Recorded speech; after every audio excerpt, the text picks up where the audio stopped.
Okay, स्वामी Dipankar, Chhaava movie जिम्मेदार है इस पूरे नैरेटिव के लिए, चाहे वो महू हो, चाहे वो नागपुर हो, चाहे वो देश में हो। वो विचारधारा जिम्मेदार है जो किसी भी चीज को, हकीकत को समझने की जगह उस पर विरोध करते हैं। 5 सेकंड पूरे होते हैं। ओके, छावा फिल्म बिल्कुल छावा फिल्म क्यों जिम्मेदार है? बिल्कुल जिम्मेदार है। छावा फिल्म एग्जैजरेट करके दिखाया गया, भावनाओं को भड़काया गया, जिससे दो कम्युनिटीज लड़े, वोट पोलराइज हो। ऐसी फिल्मों पे बैन लगना चाहिए। ये फैक्चुअली इनकरेक्ट। ओके ओके, मुगलों का महिमा मंडन सोचा समझा पैटर्न है। मुगलों का महिमा मंडन सोचा समझा पैटर्न है। इसमें कोई दो मत है कहने के लिए? अगर जो आज भी ऐसा नहीं होता, सोचिए कि कौन सा देश ऐसा है जिसमें वक्फ बोर्ड है, सेक्युलर।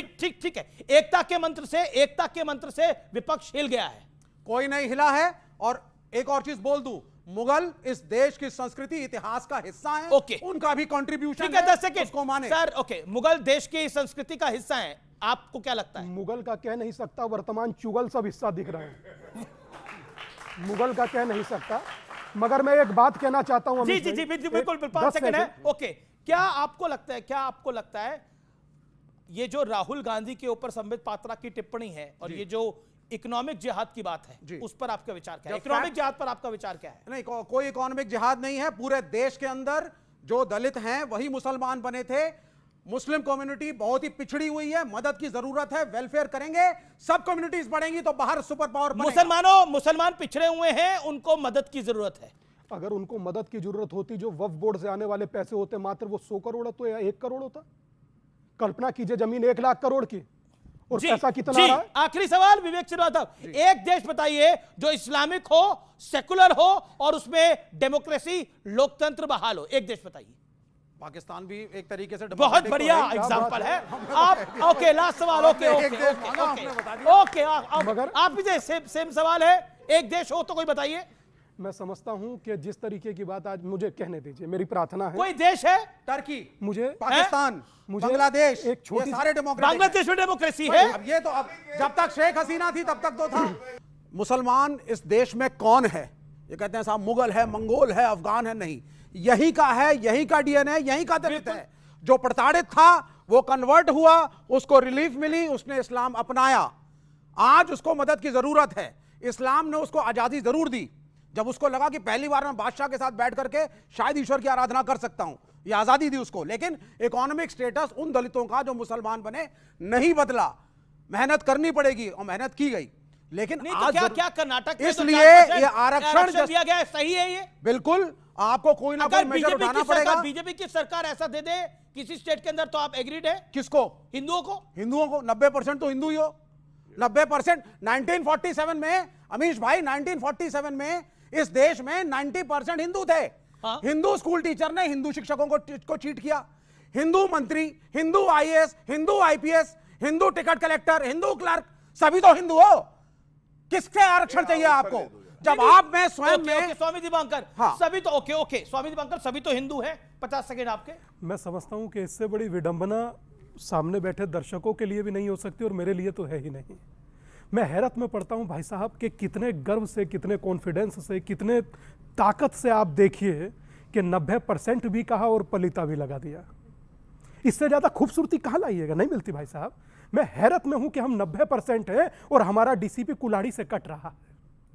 मैं हैरत में हूं कि हम 90% हैं कि हिंदुओं का घर चुन चुन कर उनमें आग लगाई जा रही है। महिलाओं के, मैं शर्म आती है मुझे बोलते हुए। महिला के लिए आईपीएस ऑफिसर है, आईपीएस ऑफिसर महिला ही है जी। मुझे शर्म इस बात से, मैं दुखी इस बात से हूं कि आज 2025 और आप पुलिस के साए में होली मना रहे हैं। 2047 में मिलिट्री के साए में बनाएंगे।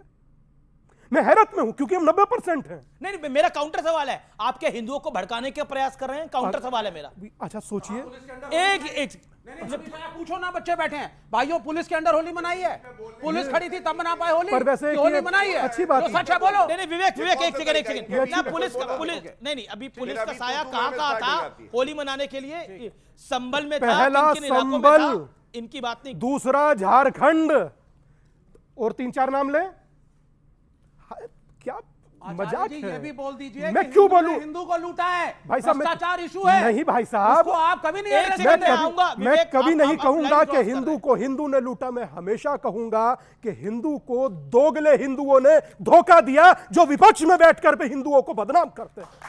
मैं कभी नहीं कहूंगा, मैं कभी नहीं कहूंगा आप अमीश। कह रहे हैं जयचंद उस दौर में भी थे, जयचंद इस दौर में भी है। तो भाई साहब ज्यादा बुरा जाने के पीछे नहीं, अंबिक और पोरस में बटे तो कटे। आज भी आप देखिए कि इस देश में गुरु तेग बहादुर के साथ अत्याचार करने वाले का महिमा मंडन करने वाले आपके सामने खड़े हैं। आज भी मुझे कहने की जरूरत नहीं है कि जिसने संभाजी महाराज का जीभ काट लिया, अंग अंग काटा, उसके साथ में खड़े होने वाले अभी आपकी डिबेट में आपके सामने होंगे, जनता देखेगी। अभी भी मुझे कहने की जरूरत नहीं है। एक सेकंड ये बिल्कुल आप गलत करते हैं ना। ओके मतलब कोई, मैं समझ रहा हूं कि 46 लाख हिंदुओं को मारकर गाजी की उपाधि लेने वाला व्यक्ति कैसे आलमगीर हो सकता है? How can be possible? और आज भी एक बहुत बड़ा वर्ग यह खड़ा होकर के चिढ़ा रहा है कि हमारे लिए औरंगजेब आलमगीर है। अगर ऐसा आलमगीर है तो फिर प्यार क्या होगा? अगर तलवार हिस्टोरिकली इनकरेक्ट है, आपको रोकना पड़ेगा। औरंगजेब 46 लाख का फिगर किस किताब से लाए हैं? आपको लगता है छावा फिल्म जिम्मेदार है इन सब चीजों के लिए? बिल्कुल जिम्मेदार है। हाँ बिल्कुल, छावा फिल्म। और एक गौरव भाटी एक छावा फिल्म जिम्मेदार है। ये बार बार पॉइंट आ रहा है, छावा फिल्म ना होती तो नागपुर हिंसा ना होती, छावा फिल्म ना होती तो समाजवादी पार्टी के वरिष्ठतम नेताओं में से एक अबू आसिम आजमी को औरंगजेब की तारीफ ना करनी पड़ती। ये सब विचार आ रहे हैं। अमीश भाई आपने सुना नहीं, ध्यान दीजिए। 46 लाख नहीं मारे थे औरंगजेब ने, अरे 45 लाख मारे थे तो क्या हुआ? 46 लाख नहीं मारे थे।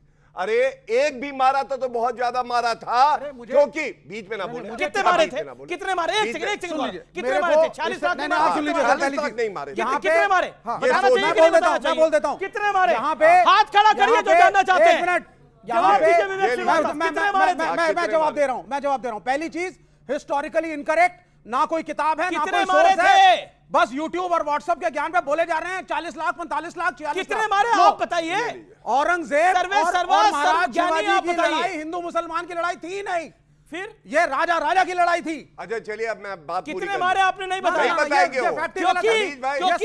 अगर नंबर बताएंगे तो शर्मिंदा होना पड़ेगा। बड़ी लाइव डिबेट के अंदर शर्मिंदा होना पड़ेगा। इस देश का मुसलमान औरंगजेब के साथ नहीं है।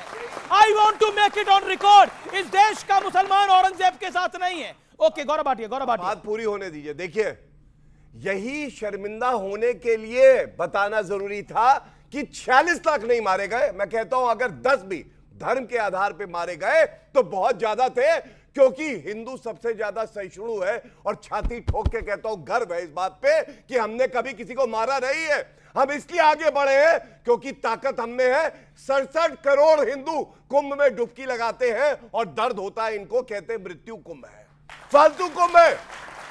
दूसरी बात जो कहने जा रहा हूं ये सबसे बड़ी है, आप ध्यान से सुनिएगा, बीच में ना बोले प्लीज। नागपुर में अफवाह फैलाई गई कि एक चादर जो औरंगजेब क्रूर शासक जिसको जूते की नोक पे रखते हैं, उसमें आयत लिखी थी कुरान की और उसको जलाया गया, जो कि अफवाह थी। अगर आयत लिखने पे और वो चादर जलाने पे दंगे हो जाते हैं, आप मुझे बताइए सिखों के लिए और हमारे लिए गुरु तेग बहादुर जी, शिवाजी महाराज जी, संभाजी महाराज जी भगवान समान है, उनका जो सर था धड़ से अलग कर दिया और हम लोगों को बताते हैं जिसने किया है वो महान शासक है। इसलिए मैं कहता हूं कि अगर औरंगजेब को महान बताओगे तो चीर देंगे और भारत में इसकी कोई जगह नहीं है, ये बात जान लो। और अंत करूंगा एक बात कह के अंत करूंगा। अमेरिका में चला है ट्रेंड मागा, मेक अमेरिका ग्रेट अगेन। यहां पे कुछ सपोले हैं भारत का दूध पीते हैं, औरंगजेब को बड़ा बताते हैं, कहते हैं मेक औरंगजेब ग्रेट अगेन। और इनको बताइए अनुराग भदौरिया